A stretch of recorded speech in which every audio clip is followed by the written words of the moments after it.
I'm sure if I end up doing a show on something like Jack the Ripper or reported hauntings of Jack the Ripper, I'll be chatting to you, as I know you're also a Ripperologist. Oh, yes, I'm afraid so. Yes. Anyway, it's been an absolute pleasure chatting with you, Andy. That just leaves me to say to everyone, thank you for listening. I hope you have a good evening, sleep tight, and don't worry about things that go bump in the night.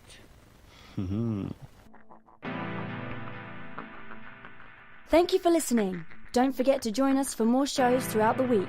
Find us on Facebook, Twitter, and the World Wide Web to keep up to date with all the shows right here on Parasearch Radio.